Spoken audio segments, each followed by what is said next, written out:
se pose, c'est quoi? C'est-à-dire qu'il y a également vol de carburant. Il y a également vol, c'est-à-dire qu'on peut même qualifier cela de vol au niveau même de la facturation des EDM.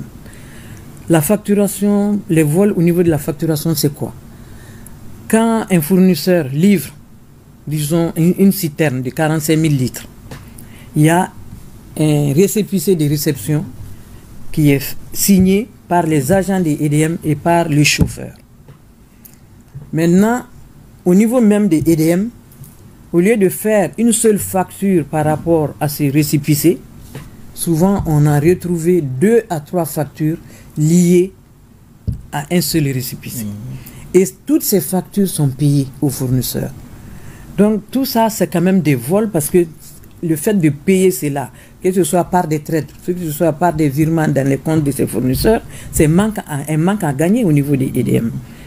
Même si toutes les traites ne sont pas encore payées, mais ça fait quand même un manque à gagner au niveau des EDM.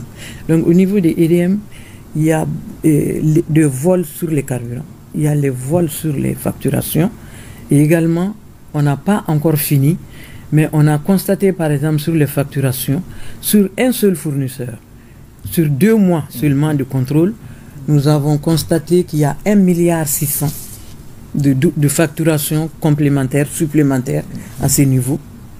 Et sur un deuxième fournisseur, uniquement sur l'année 2022, nous avons constaté 52 factures supplémentaires pour un montant de 18 milliards surfacturés. Et là, c'est uniquement sur 2 fournisseurs. Et ce qu'il ne faut pas oublier, c'est que EDM a 800 fournisseurs. 800 fournisseurs. 800 fournisseurs au niveau des EDM, à qui aujourd'hui EDM doit plus de 600 milliards. Et vous n'avez pas fini les enquêtes, les investigations à votre niveau? Non, les enquêtes, les contrôles ne sont pas encore finis. On n'a fait que pour 2 fournisseurs. Et ces 2 fournisseurs, ce sont des fournisseurs de carburant.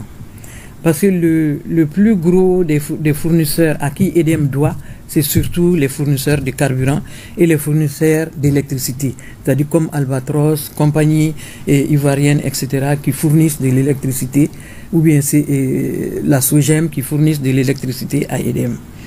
Mais au niveau de ces fournisseurs de carburant, qui sont pour la plupart des Maliens, ce ne sont pas des étrangers, ce sont des Maliens qui sont là,